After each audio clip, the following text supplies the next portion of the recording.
আসসালামু আলাইকুম। আজ বুধবার 14 জানুয়ারি 2026। আমন্ত্রণ ফ্রেন্ডলি মোবাইল প্রবাস টাইম বুলেটিনে। আপনাদের সাথে আছি আমি শরীফুল ইসলাম। শুরুতে জানাবো শিরোনাম। ওমানের গুরুত্বপূর্ণ দায়িত্বে প্রিন্স বিলারাব, শপথ নিয়ে বাবাকে জড়িয়ে ধরে চুমো। ওমানে পুলিশের সাঁড়াশি অভিযান, একদিনে 32 প্রবাসী গ্রেফতার।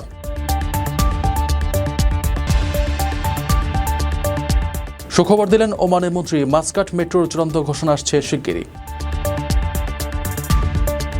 মাত্র এক ওমানি রিয়ালে মিলছে 30 লাখ টাকা, ইরানি মুদ্রার নজিরবিহীন দরপতন।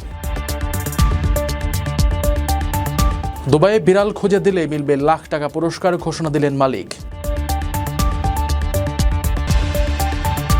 বাহরাইনে জামায়াত নেতার বাসায় বিপুল পোস্টার ব্যালট, জানা গেল প্রকৃত ঘটনা। দর্শক, দেখছিলেন শিরোনাম, এবার পুরো খবর।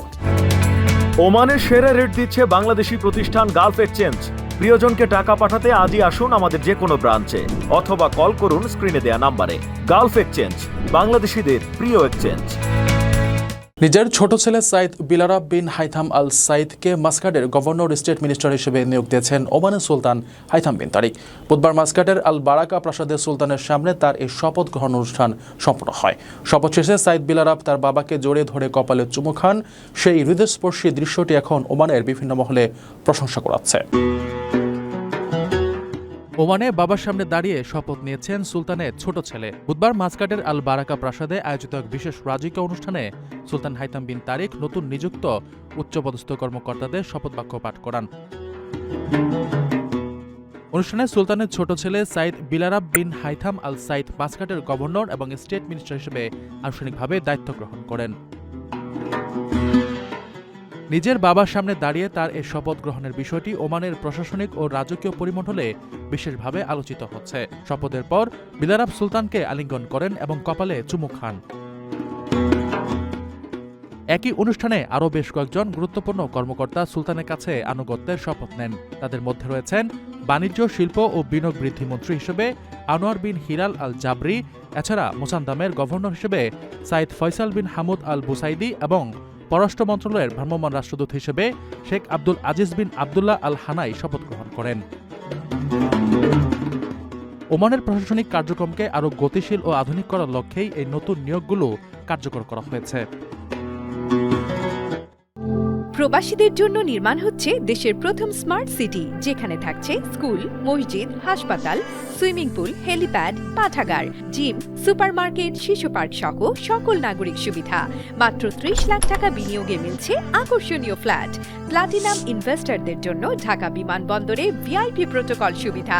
বিস্তারিত জানতে যোগাযোগ করুন স্ক্রিনে দেয়া হোয়াটসঅ্যাপ অথবা ইমো নাম্বারে। ওমানের অভ্যন্তরীণ নিরাপত্তা সুসংহত করতে গত 24 ঘণ্টায় মাস্কাট, মোসান্দাম ও দোফার সহ বিভিন্ন এলাকায় সাঁড়াশি অভিযান চালিয়ে 32 জন প্রবাসীকে গ্রেফতার করেছে পুলিশ। মাদক পাচার, চুরির অভিযোগ এবং অনুপ্রবেশের দায়ে তাদের আটক করা হয়। ওমান পুলিশ জানিয়েছে, জননিরাপত্তা বিঘ্নিত করে এমন কোনো কর্মকাণ্ডের বিরুদ্ধে তাদের কঠোর নজরদারি অব্যাহত থাকবে। ওমানের বিভিন্ন অঞ্চলে গত একদিনে 32 প্রবাসীকে গ্রেফতার করা হয়েছে। মাস্কাট, মোসান্দাম ও দোফারের বিভিন্ন এলাকায় মাদক পাচার, অনুপ্রবেশ এবং চুরির অভিযোগে তাদের আটক করা হয়। গ্রেফতারকৃতদের মধ্যে এশীয় এবং ইয়েমেনি নাগরিক রয়েছেন। বর্তমানে তাদের সকলের বিরুদ্ধে আইনি প্রক্রিয়া চলমান রয়েছে। বুধবার পুলিশ জানায়, মাস্কাটে সিবে একটি বাণিজ্যিক দোকানে ঢুকে কর্মীকে মারধর ও নগদ অর্থ ছিনতাইয়ের অভিযোগে এক ব্যক্তিকে গ্রেফতার করা হয়েছে। এর আগে মঙ্গলবার মোসান্দাম পুলিশ কমান্ড পৃথক অভিযানে 3টি নৌকা জব্দ করে 8 জন এশীয় নাগরিককে গ্রেফতার করে। তারা অবৈধভাবে ওমানের জলসীমায় প্রবেশ করে বিপুল পরিমাণ অ্যালকোহল পাচারের চেষ্টা করছিল। এছাড়া বারকা ও দিব্বা এলাকা থেকে অবৈধভাবে দেশে প্রবেশের দায়ে আরও 14 এশীয় নাগরিককে আটক করে পুলিশ। একই প্রদেশের বোখা এলাকা থেকে 4 জন এশীয়কে বিপুল পরিমাণ মারিজুয়ানা, হাশিশ, আফিম ও অন্যান্য মাদকদ্রব্য সহ গ্রেফতার করা হয়। অন্যদিকে দোফার প্রদেশের সমুদ্রপথে মাছ ধরার নৌকায় করে মাদক পাচারের সময় 5 জন ইয়েমেনি নাগরিককে আটক করে উপকূলরক্ষা বাহিনী। ওমান পুলিশ জানিয়েছে, দেশের নিরাপত্তা ও স্থিতিশীলতা বজায় রাখতে এ ধরনের কঠোর অভিযান অব্যাহত থাকবে। আপনার স্বপ্নগুলো আকাশ ছুবে প্রবাসীর হেলিকপ্টারের মাধ্যমে। বিয়ে, জন্মদিন অথবা যে কোনো বিশেষ প্রয়োজনে হেলিকপ্টার ভাড়া করতে যোগাযোগ করুন স্ক্রিনে দেয়া নাম্বারে। প্রবাসীর হেলিকপ্টার, নিরাপদ ও সাশ্রয়ী বাহনের বিশ্বস্ত নাম। রাজধানী মাস্কাটের দীর্ঘদিনের যানজট নিরসন ও যাতায়াত ব্যবস্থাকে বিশ্বমানের করতে দীর্ঘ প্রতীক্ষিত মাস্কাট মেট্রো প্রকল্পের চূড়ান্ত ঘোষণা দিতে যাচ্ছে ওমান সরকার। পরিবহন, যোগাযোগ ও তথ্য প্রযুক্তি মন্ত্রী সাইদ বিন হামুদ আল মাওয়ালি জানিয়েছেন, আগামী 2 মাসের মধ্যেই 50 কিলোমিটার দীর্ঘ এই মেগা প্রকল্পের পূর্ণাঙ্গ রূপরেখা ও পরিকল্পনা জনসাধারণের সামনে তুলে ধরা হবে। ওমান সরকার আগামী 2 মাসের মধ্যে দীর্ঘ প্রতীক্ষিত মাসকাট মেট্রো প্রকল্পের বিস্তারিত পরিকল্পনা জনসম্মুখে প্রকাশ করতে যাচ্ছে। সোমবার ওমানের পরিবহন, যোগাযোগ ও তথ্য প্রযুক্তি মন্ত্রণালয়ের বার্ষিক সংবাদ সম্মেলনে এই ঘোষণা দেন মন্ত্রী সাইদ বিন হামুদ আল মাওয়ালি। তিনি জানান, প্রকল্পটির ঘোষণা ওমানের নগর যাতায়াত ব্যবস্থাকে আধুনিকায়ন করার পথে একটি বড় মাইলফলক এবং এটি রাজধানী মাসকাটের গণপরিবহন সেবাকে এক নতুন উচ্চতায় নিয়ে যাবে। মন্ত্রণালয়ের দেওয়া তথ্য অনুসারে প্রস্তাবিত এই মেট্রো লাইনটি হবে 50 কিলোমিটার দীর্ঘ। এটি সুলতান হাইথাম সিটি থেকে শুরু হয়ে রুই সিভিটি পর্যন্ত বিস্তৃত হবে। পুরো রুটে প্রায় 36টি স্টেশন রাখার পরিকল্পনা করা হয়েছে। মেট্রোটি যাবে মাসকাট বিমানবন্দরের উপর দিয়ে, ফলে বিমান যাত্রী ও প্রবাসীদের ভোগান্তি বেশ কমবে। মাসকাট মেট্রো চালু হলে তা শহরের যানজট নিরসনে ব্যাপকভাবে কাজ করবে। আধুনিক এই রেল যোগাযোগ ব্যবস্থা ওমানের পর্যটন ও ব্যবসা বাণিজ্যে এক নতুন গতি সঞ্চার করবে বলে আশা করছেন সংশ্লিষ্টরা।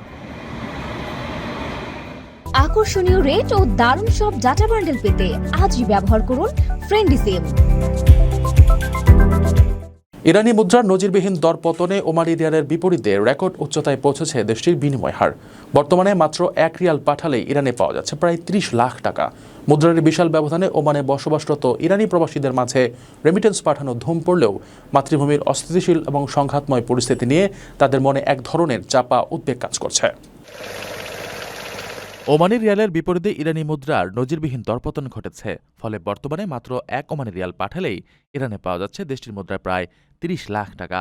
চলতি মাসের শুরুর দিকেও যেখানে বিনিময় হার অনেক কম ছিল, সেখানে হঠাৎ মুদ্রার এই বিশাল ব্যবধানে ওমানে বসবাসরত ইরানি প্রবাসীদের মধ্যে রেমিটেন্স পাঠানোর ধুম পড়েছে। দেশটিতে 1 ওমানি রিয়ালের দাম বর্তমানে 29,58,419 টাকা।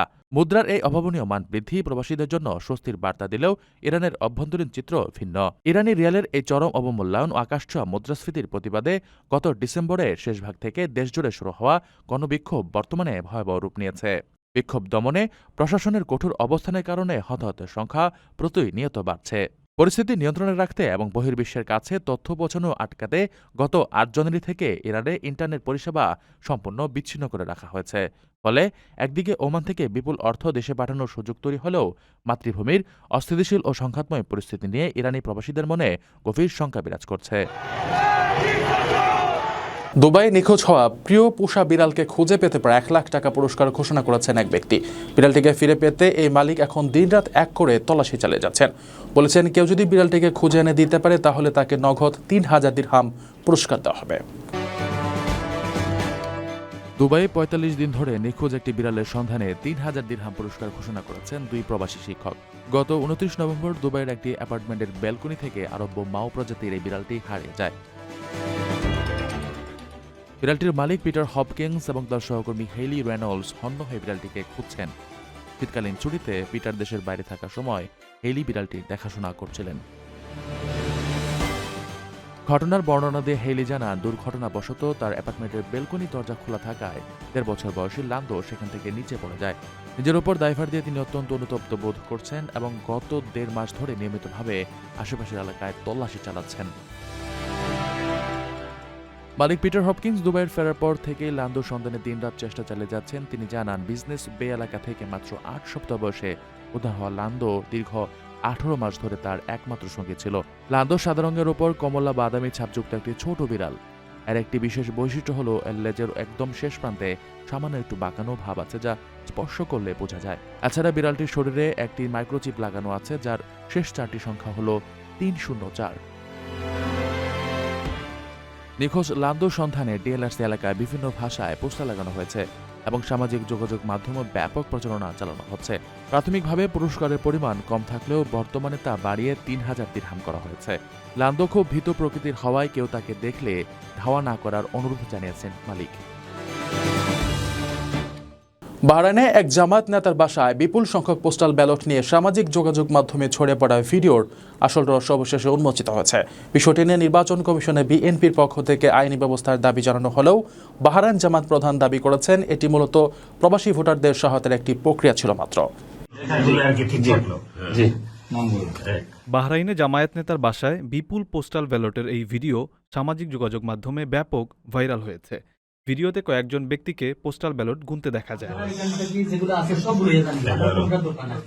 মঙ্গলবার নির্বাচন কমিশনের কাছে বিষয়টি নিয়ে আইনি ব্যবস্থার দাবিও করেছে বিএনপি। দলটির পক্ষ থেকে বলা হয়েছে, একটি বিশেষ রাজনৈতিক দলের নেতারা কাজটি করছিলেন, তবে মূল ঘটনা আসলে কি তা নিশ্চিত করে বলতে পারছিলেন না কেউই। অবশেষে বিষয়টি নিয়ে বিস্তারিত জানা গেছে বাহরাইন জামায়াতের সভাপতি জয়নাল আবেদিনের সাথে কথা বলে। তিনি প্রবাস টাইমকে জানান, টোটাল গালফে তো হচ্ছে মানুষজন যারা আমাদের বাংলাদেশে থাকেন ওনারা সবাই হচ্ছে শ্রমিক। ওনারা তো ঠিক যেভাবে অ্যাপার্টমেন্টে থাকা ওভাবে থাকেন না, ওনারা সবাই বিভিন্ন লেবার ক্যাম্পে থাকেন অথবা একটা পুরাতন বিল্ডিং ভাড়া করে ওখানে অনেকে থাকেন, এবং যাদের অ্যাকচুয়াল পোস্টাল অ্যাড্রেসটা ওটা নয়, এবং তাদের হয়তো পোস্টাল অ্যাড্রেস তাদের কোম্পানির অ্যাড্রেস, তাদের অন্য অ্যাড্রেস। তো ওনারা যখন পোস্টাল যখন রেজিস্ট্রেশন করেছেন, তখন আমরা বলেছি যে ওনাদেরকে আপনার নিকটস্থ একটা দোকানে অথবা নিকটস্থ একটা বিল্ডিং এ যেখানে মানুষজন সবসময় থাকে এমন একটা অ্যাড্রেস দেন। এতে করে কি হয়, একটা অ্যাড্রেসে ধরেন কয়েকশো করে ভোটার আসে, ব্যালট আসে। তো এখন যে ঘটনাটা যেটা হয়েছে, এটা হচ্ছে আমাদের এখানকার বাহারের একটা এলাকা, হিড এলাকা। তো ওখানে আপনার এরকম একটা দোকান, একটা বাংলাদেশের দোকান, ওই দোকানের অ্যাড্রেসে ভাইরা সবাই রেজিস্ট্রেশন করেছেন অনেকেই। এখন পোস্টম্যান কি করেছে, ওখানে যখন ওই দোকানের অ্যাড্রেসে ধরেন 30-40 অথবা 50টা অথবা 100টা ব্যালট এসেছে, তখন সে কি করেছে, পোস্টম্যান এই ব্যালট গুলো ওখানে এসে দোকানে এসে বলে যে তোমার দোকানের অ্যাড্রেস গুলো আছে, আর এই এলাকাতে আরো আমার কাছে 300 মতো আছে, ব্যালট আছে। তো আমি এক কাজ করি, তোমার যেহেতু বাংলাদেশি, তোমার এখানে রেখে দেই। মানে পোস্টম্যান তার নিজের কাজ আপনার করে না, ফাঁকি দেওয়ার জন্য অথবা বাঁচানোর জন্য। সেই কাজে টোটাল সবগুলো ব্যালট তোমার দোকানে করে দিই, তুমি একটু এখানে এখানে তো ফোন নাম্বার আছে, তুমি ফোন নাম্বার ফোন করে এই ব্যালট যাদের মালিক তারা ওদেরকে একটু ফোন করে বলো, ওরা যেহেতু তোমাদের একই দেশে বাংলাদেশি, তাহলে তোমার জন্য ইজি হবে। তো এটা বলে পোস্টম্যান ওখানে সেই ব্যালট গুলা ওই দোকানের ভিতরে দিয়ে এসে চলে গেছে। এখন ওই দোকানের পাশে আমাদের এক ভাই যে শাহ আলম, যার নামে এসেছে, শাহ আলম ভাই আমাদের ওই এলাকার আমাদের উনি কাজ করেন, দায়িত্বশীল আমাদের। তো ওই শাহ আলম ভাই উনিও শ্রমিক, আসলে উনিও বাইরে কাজ করে বিকালে যখন আসছেন বাসায়, তখন ওই দোকানের মালিক ওনাকে ডেকে বলছে, ভাই এখানে তো অনেকগুলো, যে আপনি যে বিল্ডিং এ থাকেন ওই বিল্ডিং এর অ্যাড্রেস আছে কিছু, এবং আরো কিছু এই এলাকার অ্যাড্রেস আছে, প্রায় 300-র মতো ব্যালট আছে, আপনি এগুলো একটু কষ্ট করে নিয়ে যান, নিয়ে আপনারা আপনাদের যে মানুষজন আছে আপনারা একটু সবাইকে ফোন করে আপনারা ওদেরকে একটু দিয়ে দেন। এবং এটা কমন বাহারাইন, এটা বাহারাইনের সব জায়গাতে তাই আপনার হচ্ছে, এবং শুধু বাহারাইন না, গালফে এটা কমন, কেননা এখানে গালফে সবাই শ্রমিক এবং সবাই এরকম একটা পার্টিকুলার অ্যাড্রেস ইউজ করে। তো উনি কি করেছেন, এই ব্যালট গুলো নিয়ে ওনার রুমে নিয়ে ওনার আরো কিছু ভাইদেরকে ডেকে বলে, আসো আমরা একটু এখান থেকে সর্ট আউট করি, যেগুলো আমাদের বিল্ডিং এর এগুলো আমরা রেখে দেই, আর বাকিগুলোকে আপনার একটা ফোন করে ডেকে রেখে না, ওদেরকে না দিলে তো ব্যালট গুলা ওরা আপনার নষ্ট হয়ে যাবে, তো পাবেন না টাইম মতো। তো ওনারা এই আপনার সরল বিশ্বাসে ওনারা তখন সবাইকে ফোন করা আরম্ভ করছে। তো ফোন করা আরম্ভ করতে অনেকেই আসছে, অনেকে এসে নিয়ে গেছে। তখন এই ফোন করা ব্যক্তিদের ভিতরে 1-2 জন ব্যক্তি ছিল যারা হচ্ছে এখানকার লোকাল বিএনপির সাথে সম্পর্কিত। তো তারা এসে যখন দেখছে যে এখানে অনেকগুলো ব্যালট সর্টিং হচ্ছে, মানুষজনকে ডেকে ফোন করছে, তখন তাদের আপনার মানে আমি কি বলবো, তাদের মনের ভিতরে একটা বদ খেয়াল ছিল যে এটাকে তো একটা সুযোগ এদেরকে আপনার কালার করার। কেননা এখানে কত রেজিস্ট্রেশন হয়েছে, প্রায় বাহরাইন থেকে 20,000 মতো রেজিস্ট্রেশন হয়েছে, এর মধ্যে অধিকাংশই আমাদের প্রচেষ্টাতে হয়েছে। তো বিএনপির প্রচেষ্টা খুব কমই হয়েছে, এবং তারা জানে যে এর অধিকাংশই তারা ভোট পাবে না, এই জন্য তারা এটাকে একটা সুযোগ হিসেবে গ্রহণ করলো। তখন তারা এটাকে ভিডিও করা আরম্ভ তারা করছে। তখন আমাদের ভাইয়ের মধ্যে আমরা ভিডিও কেন করতেছি, তাই না, আমরা এমনি আমাদের ইন্টারেস্টে ভিডিও আমরা করতেছি। তো ওরা ভিডিও করছে, ভিডিও করে পরে এটাকে তারা ভিন্ন খাতে প্রভাবিত করে। তারা বলতেছে যে এখানকার বাহরাইনের এখানকার জামাতের মানুষজনরা এরকম ব্যালট গুলা ফোর্সফুলি নিয়ে তারা এখন ভাইদেরকে ওদের পক্ষে ভোট দেওয়ার জন্য ফোর্স তারা করতেছে। কিন্তু এটা টোটাল একটা ফলস এলিগেশন। কেন, যারা পোস্টাল ব্যালট সম্পর্কে যারা জানে, পোস্টাল ব্যালট একটা ব্যক্তির ফোনের আপনার এগেইনস্টে রেজিস্ট্রেশন হয়। কারণ এখন আমার কাছে 1000 ব্যালটটা থাকলে আমি কিছুই করতে পারবো না, কেন যেই ভাইয়ের নামের রেজিস্ট্রেশন সেই ভাই ওনার ফোনে এটাকে স্ক্যানিং করতে হবে, কিউআর কোড স্ক্যান করতে হবে, ওনাকে লাইভলিনেস চেক করতে হবে ওনার ফোনে, এবং উনি ওটা ভোট দেবেন। এটা সেকেন্ড কোনো ম্যান এটা পারবে না। এটা বিএনপির এখানকার লোকাল যে আছে যারা, ওরাও খুব ভালো বুঝে, কিন্তু এরপরে তারা জাস্ট একটা ঝামেলা ইয়ে করার জন্য তারা এই আপনার কাজটা করছে। এবং তারা এটা এমবিসিতে ওই রাত্রে তারা এমবিসিতেও কমপ্লেন করছে। তো এমবিসি আমাদের সাথে কন্ট্যাক্ট করে এমবিসি আমাদেরকে বলেছে আপনারা আগামীকাল এমবিসিতে আসেন, যেগুলো আপনারা বিলি করেছেন বাকিগুলো নিয়ে আমাদের সাথে আসেন। তো পরের দিন আমরা অ্যাম্বাসেডর সাহেবের কাছে আমরা গেলাম এই সমস্ত ইয়েগুলো নিয়ে, যেগুলা আপনার তখন পর্যন্ত বিলি হয়নি ব্যালট, ওগুলো প্রায় অ্যারাউন্ড 150-60-এর মতো ছিল। এই ব্যালট গুলো নিয়ে আমরা ওখানে গেলাম, বিএনপির ভাইরাও ওখানে আসলেন। আসার পরে অ্যাম্বাসেডর সাহেব আমাদেরকে বসলো, কি হয়েছে আমরা ওকে বললাম। এবং অ্যাম্বাসেডর সাহেব সাথে এখানকার বাহরাইন পোস্টাল ডিপার্টমেন্টের যিনি প্রধান, উনি অ্যাম্বাসেডর সাহেব ফোন করে ওনার সাথে কথা বলার পরে পোস্টাল ডিপার্টমেন্টের যিনি চিফ, উনি অ্যাম্বাসেডর সাহেবের কাছে এগ্রি করেছেন যে হ্যাঁ এটা আসলে আমাদেরই ভুল হয়েছে, আমাদের সবারই ইন্ডিভিজুয়াল অ্যাড্রেসে পৌঁছানোর কথা, কিন্তু আমাদের পোস্টম্যান যেহেতু দেখেছে বাল্ক কোয়ান্টিটি একই অ্যাড্রেসে আছে এবং সবাই বাংলাদেশে, এই জন্য সে মোস্ট প্রবাবলি তার কাজ কমানোর জন্য সে একই জায়গাতে ডাম্পিং করছে। এটা নতুন না, এটা সব জায়গাতে হচ্ছে, কিন্তু এখানে এরকম ঝামেলা হবে এটা তো আমরা কখনোই ইয়ে করিনি। তো বারান পোস্টাল চিফ উনি অ্যাম্বাসেডর সাহেবের কাছে মাফ চেয়েছেন, বলছে আমরা এটা আর হবে না, আর নেক্সট টাইম আমরা আর কাউকে আর এভাবে বাল্ক কোয়ান্টিটি সাপ্লাই করতে বলবো না, সবাইকে ইন্ডিভিজুয়াল অ্যাড্রেসে যেয়ে সাপ্লাই করতে হবে। আপনি এক কাজ করুন, যে এই ব্যালটগুলো আপনার কাছে আছে ওগুলো আমাদের কাছে পাঠিয়ে দিন। তো এমবিসি ওনাদের দায়িত্বে ওই ব্যালটগুলো আবার আপনার পোস্টাল ডিপার্টমেন্টে পাঠিয়ে দিয়েছে। এই হলো ঘটনা আর কি। দর্শক দেখছিলেন ফ্রেন্ডলি মোবাইল প্রবাস টাইম বুলেটিন। শেষ করার আগে শিরোনামগুলো জানিয়ে দিচ্ছি আরও একবার। ওমানের গুরুত্বপূর্ণ দায়িত্বে প্রিন্স বিলারাব, শপথ নিয়ে বাবাকে জড়িয়ে ধরে চুমো। ওমানে পুলিশের সাঁড়াশি অভিযান, একদিনে 32 প্রবাসী গ্রেফতার।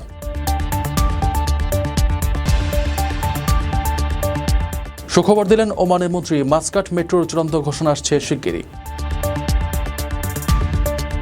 মাত্র 1 ওমানি রিয়ালে মিলছে 30 লাখ টাকা, ইরানি মুদ্রার নজিরবিহীন দরপতন।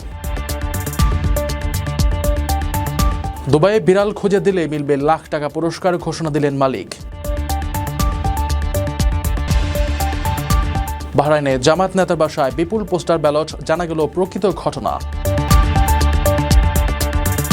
এ ছিল ফ্রেন্ডলি মোবাইল প্রবাস টাইম বুলেটিনের আজকের আয়োজনে। প্রবাসের সর্বশেষ সংবাদ পেতে ভিজিট করুন probastimes.net, সাবস্ক্রাইব করুন আমাদের ইউটিউব চ্যানেল এবং চোখ রাখুন ফেসবুক পেজে। পরবর্তী বুলেটিন দেখার আমন্ত্রণ জানিয়ে আজকের মতো বিদায় নিচ্ছি আমি শরীফুল ইসলাম। সেই পর্যন্ত সবাই ভালো থাকবেন এবং নিরাপদে থাকবেন। আল্লাহ হাফেজ।